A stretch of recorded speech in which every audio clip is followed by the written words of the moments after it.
Bonjour et bienvenue dans ce journal. Le Val d'Oise en manque de logements sociaux, comme d'ailleurs tous les départements de la région Île-de-France. La loi SRU fait pourtant l'obligation aux communes de disposer de 20% de logements sociaux sur leur territoire. Mais des villes sont parfois dans l'impossibilité de construire. Exemple à Auvers-sur-Oise, entre protection des monuments historiques et périmètre interdit pour cause d'inondation, eh bien le foncier vient à manquer pour construire. Yohann Bensoussan a rencontré le maire d'Auvers-sur-Oise. On l'écoute. Rue François Villon, une artère calme et paisible d'Auvers-sur-Oise. Au milieu de toutes ces habitations, difficile semble-t-il de trouver du logement social et pourtant, dans cette maison réhabilitée, 7 appartements locatifs sont proposés à loyer modéré. Ce panneau est là pour le rappeler. Un exemple parmi d'autres de ces petits programmes de construction qui poussent dans différents quartiers de la ville. Mais si lentement le paysage du logement social se transforme sur Auvers, le chantier est encore long. Un retard dû en grande partie à la spécificité de la ville. Le foncier est rare, peu de terrain disponible et donc cher. Et donc lorsqu'un bailleur veut réaliser une opération sur la ville, il faut qu'il regarde le coût d'achat, les subventions dont il peut disposer et ses capacités, ses fonds propres. Et parfois, c'est trop cher. Donc il arrive que des opérations ne puissent pas être réalisées parce que le foncier est trop cher ou parce qu'il n'a pas trouvé l'équilibre financier de l'opération. Résultat, la ville atteint péniblement aujourd'hui les 4% de logements sociaux, bien loin encore des 20% requis par la loi SRU. Pour cela, Auvers-sur-Oise doit construire pas moins de 440 logements supplémentaires. Difficile mais pas impossible selon Jean-Pierre Becquet. Preuve de sa bonne volonté, ces derniers mois, la ville a d'ailleurs accéléré ses constructions. 9 appartements par-ci, 6 autres par-là. Au final, une centaine est en cours de construction, 100 autres en préparation. Des efforts que le maire aimerait voir partagés par l'État. Pour qu'un bailleur social puisse avancer, il faut que chacun puisse l'aider, le département, la région et l'État. Je rappelle quand même que le logement, c'est d'abord une compétence de l'État. Et donc, il faut que l'État intervienne davantage pour aider le logement locatif social. Je dirais que c'est bon pour tout le monde. C'est bon pour ceux qui attendent désespérément un toit, et il y en a beaucoup. Dans une ville comme Auvers, il y en a plus de 120 familles qui attendent un toit aujourd'hui. Et ce manque de logements sociaux commence à peser lourd dans les finances de la ville. Bien que depuis 2006, Auvers-sur-Oise, avec ses terrains en zone rouge, ne paye plus de surpénalité. Chaque année, les amendes pour non-respect de la loi SRU s'élèvent tout de même à un peu plus de 50 000 €. En bref, à Cergy, l'ESSEC toujours dans l'élite des écoles de commerce en France. L'Express vient de publier son classement annuel de la crème des écoles de commerce. Cette édition 2011 confirme l'ESSEC de Cergy-Pontoise au rang des meilleurs établissements. Mieux, elle se détacherait plus nettement des autres écoles. En revanche, elle ne parvient toujours pas à combler son retard avec HEC. On reste sur Cergy-Pontoise avec cette réunion ce mardi des entreprises du pôle compétitivité Cap Digital.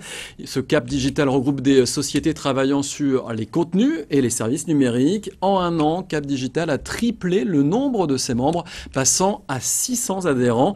400 projets sont étudiés chaque année. Et dans le Val d'Oise, Cap Digital est tiré par Thales.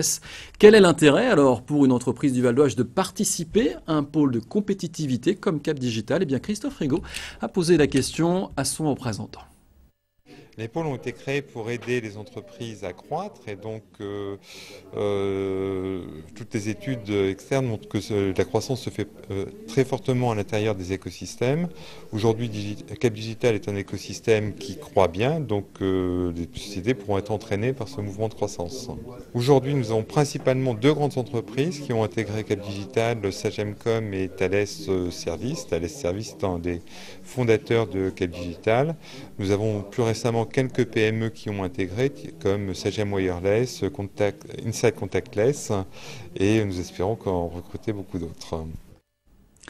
Politique maintenant avec les élections cantonales, c'est en mars prochain. Et à Gonesse, vous vous souvenez que les militants socialistes ont choisi de ne pas reconduire la conseillère générale sortante Viviane Gris. Dans leur majorité, les militants PS qui ont voté ont préféré un conseiller municipal trentenaire, Cédric Sabouret. Un choix qui n'est pas du goût du maire PS de Gonesse que vous voyez sur ces images. Notre journaliste a interrogé Jean-Pierre Blasi en marge d'une conférence de presse. Regardez.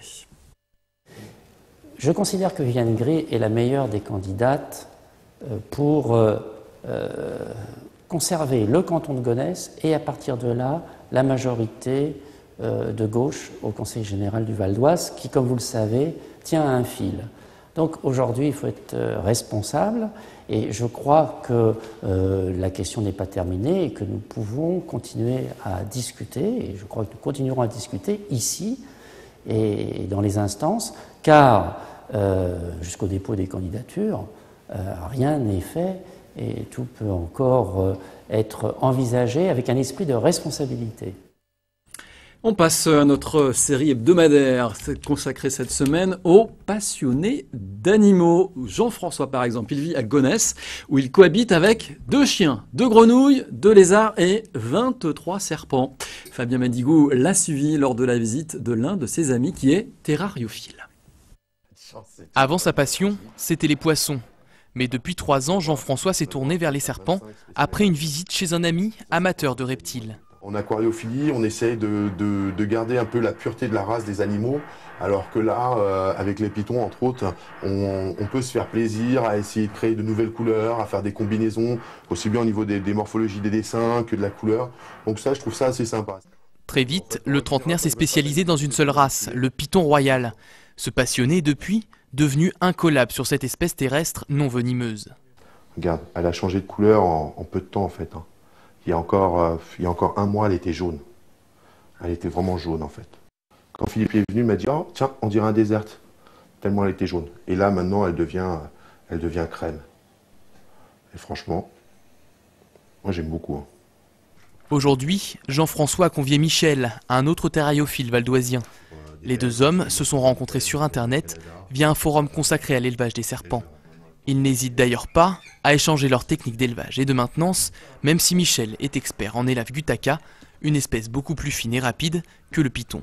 J'ai commencé, comme la plupart des terrariophiles, par cette espèce, pour la bonne raison que niveau maintenance, elle est d'une facilité incroyable. On la maintient facilement, on la fait grandir facilement, on la reproduit facilement en fait, et c'est l'idéal pour débuter. À l'heure actuelle, Jean-François possède 23 serpents dispatchés individuellement dans des boîtes en plastique. À première vue, le logement n'a pas l'air tout confort, mais en réalité, il n'en est rien. On m'aurait dit, voilà, par exemple, un python, faut que ça vive dans un terrarium parce que c'est l'idéal pour lui. Il y a eu des terrariums partout dans la pièce. Là, maintenant, moi, j'ai essayé beaucoup de choses. Au début, j'étais pas pour ce type de boîte, en me disant, c'est dégueulasse pour les animaux. Et en définitive, j'ai essayé des terrariums, donc j'avais des animaux qui stressaient. Je me suis dit, je vais en mettre plusieurs dans le même terrarium. J'ai eu toujours le même problème. Les animaux stressaient. Et depuis que je les ai passés dans ces boîtes, en fait, c'est des petites boîtes Ikea, j'ai aucun souci, quoi. Les pythons, qui habitent souvent dans des terriers, ne sont pas de grands actifs, d'où le peu d'espace qu'il leur faut pour vivre et le peu d'entretien qu'ils demandent. En règle générale, ils se posent dans un endroit de façon à pouvoir réguler leur température et il n'y a pas de... Ça n'a pas la notion en fait, la notion de place. Il faut pas... Le problème c'est qu'on humanise souvent les animaux et on se met souvent à leur place alors qu'il faut faire le contraire. Mais Jean-François en veut toujours plus, le gonésien cherche déjà d'autres espèces de reptiles à apprivoiser. Il vient d'ailleurs de se faire offrir une paire de geckos, petits lézards colorés, assez distrayants. C'est un petit peu pour me diversifier, c'est un comportement qui est quand même relativement différent des serpents. Il y a des lézards qui sont nocturnes, d'autres qui sont diurnes. Il y a des lézards qui vont manger que des fruits, d'autres qui vont être insectivores. Donc il y a une grande diversité au niveau des lézards et c'est ça qui est intéressant en fait. Et puis bon, au niveau des décorations, on peut faire beaucoup de choses intéressantes. Cette passion sans limite pousse même Jean-François à vouloir déménager, afin de disposer de plus d'espace pour pouvoir diversifier encore sa passion.